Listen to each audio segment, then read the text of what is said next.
So here's the question, guys. Strength training for Hyrox. We know that strength is important for Hyrox. You have to be able to push the sled. You need to be able to pull the sled. There's also lunges and wall balls. But can you get too strong for Hyrox? Well, that was one of the questions I put to Anthony Peressini. Anthony coaches more elite Hyrox athletes than anyone else, and I was curious to hear his perspective on powerlifting. So that's your squat, your bench, your deadlift. These are three of the lifts that are most focused on strength. What were Anthony's thoughts around these lifts So that would be for your squat, Hyrox? your bench, your deadlift. Is this overrated or underrated for Hyrox? We do a squat, bench, and deadlift. We each one of them twice a week, like throughout the program that I put out. I don't know exactly what everybody else is doing, so I think people know you need to have this raw strength. So if everybody's doing it, then it would be appropriately rated. If that's all you're doing, it's definitely overrated. So Anthony's athletes are doing some powerlifting. However, if it's the core of your strength training, then you're probably making a mistake, and it might even be possible to get too strong for How Hyrox. often do you see athletes getting too strong for Hyrox? Depends on their background.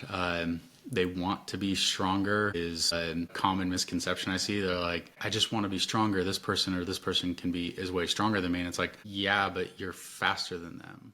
So I wanted to understand a little bit about the science behind muscle size and strength for an event like Hyrox. So I spoke to elite endurance coach Alan Couzens, and he explained a little bit about muscle fiber type and why the muscle fibers that we're developing for Hyrox are very important indeed. I think the most important question, more than how muscular they can become, is how aerobically healthy is the muscle that you have. All right, pause. Alan is already shifting the question. He's saying that it's not as important how strong or how big you are, but rather how aerobically fit the muscles are. And he's going to explain more about what he means by aerobic fitness for muscles.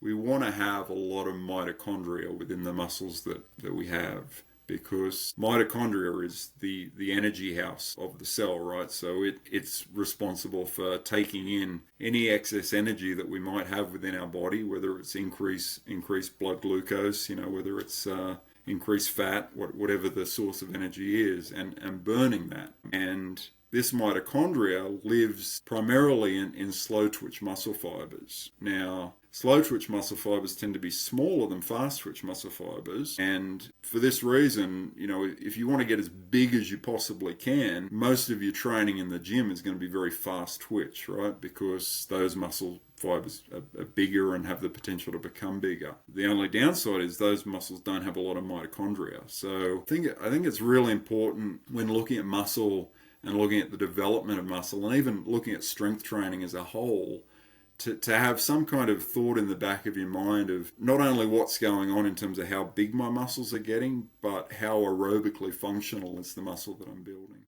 Now, Alan's background is more triathlon and swimming, but here's him thinking through the dynamics for Hyrox and just what it means to be able to push the sleds, pull the sleds for an event that's something around that 2 to 4 minute range. Obviously, I think about things in terms of swimming because that's sort of my background. And if we look at athletes who've been successful with kind of a more sort of strength-based approach, really we're only looking at 50-meter swimmers. So once we start to get up to the 100, it's pretty rare to see an athlete who takes a real strength and power approach with their training, sort of low volume,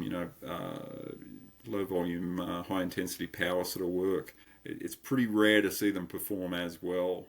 So I think in terms of time duration, for 50 we're talking about sort of 20 to 25 seconds. Once you start to get much beyond that, you really need a strong aerobic system. What you're talking about there, where you've got these stations and it's a one-off sort of 20-second effort. You've got these 4-minute stations that are interspersed. If you have too much anaerobic power and anaerobic capacity and not enough aerobic capacity, then you wind up with a whole lot of lactate after the first station, and you don't have the mitochondria to process that lactate.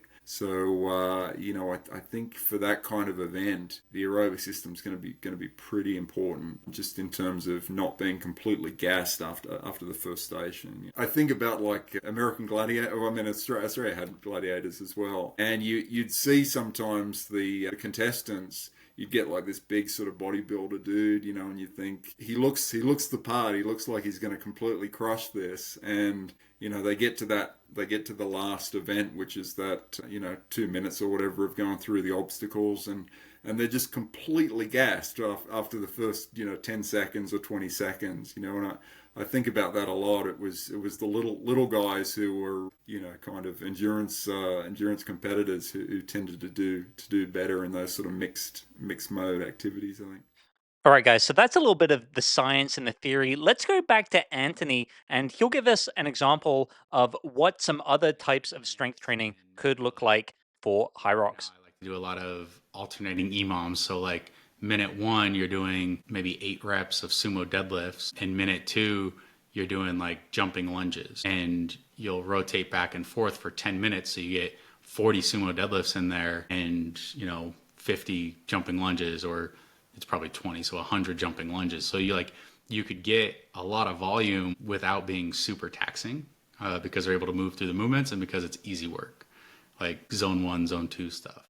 And Alan is also a big fan of this circuit style training, especially for an event like Hyrox. So let's hear his thoughts on this type From of what I training as understand, well. you're a big fan of circuit-based training, or this kind of anti-glycolytic type training. Could you maybe, explain a little bit more about your overall strength training philosophy, especially for people who are more interested in these endurance type efforts? Yeah, I think it again goes back to that, having a lot of aerobic function in the muscle that we build. So one of the key things that I like to do is to monitor heart rates as athletes are doing their strength work, and apply the same kind of caps and same kind of zones that we use in the endurance training to try to keep them within the aerobic training zone while they're doing strength work. And that means not resting very much. It means doing large muscle activities and moving pretty well between exercises, doing things like circuits and supersets and things that don't have you sitting resting for very long periods of time. And going back to our muscle fiber discussion, what that does is it puts more of the emphasis on developing those slow twitch fibers, because we're not giving the athlete a lot of time to rest and replenish, creatine phosphate and get rid of the lactate that they build during anaerobic work. So it really biases the work much more towards developing those muscle fibers that have the potential to have a lot of mitochondria in them. All right, guys, that's it for today. The full podcast episode with Alan is going to be out very soon. You can see the full episode with Anthony on the channel right now. Let me know how your strength training for Hyrox, and I'll catch you in the next one.